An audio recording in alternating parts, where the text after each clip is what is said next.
السلام علیکم ویورز، کیا حال چال ہے؟ امید کرتا ہوں ٹھیک ہوں گے۔ تو آج جو ویڈیو بنانے کا مقصد ہے وہ یہ ہے کہ بھی ڈالر جو ہے دن بہ دن پاکستان میں کم اس کی ویلیو ہوتی جا رہی ہے، وہ دن بہ دن ڈاؤن ہو رہا ہے نہ کہ اپ۔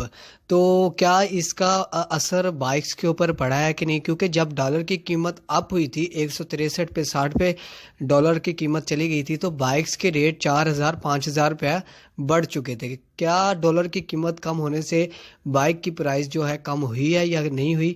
تو آج کی ویڈیو میں نے آپ کو یہ بتانا تھا کہ فی الحال ابھی تک جو ہے کوئی بھی قیمت میں کمی نہیں آئی۔ فی الحال ابھی وہی پرائس چل رہی ہیں جو کہ آپ پہلے سنتے آئے ہیں۔ ابھی بھی فی الحال پرائس وہی چل رہی ہے جو پہلے بائکس کی تھی، وہی فی الحال پرائس چل رہی ہے۔ ابھی تک یہ نہیں ہوا کنفرم کہ بھی قیمت جو ہے کم کر دیں گے یا نہیں کریں گے، کیونکہ دن بہ دن ڈالر کی قیمت کم ہوتی جا رہی ہے۔ آئی ہوپ کہ آپ کو آج کی ویڈیو پسند آئی ہو تو لائک سبسکرائب ضرور کیا کریں۔ Thank you.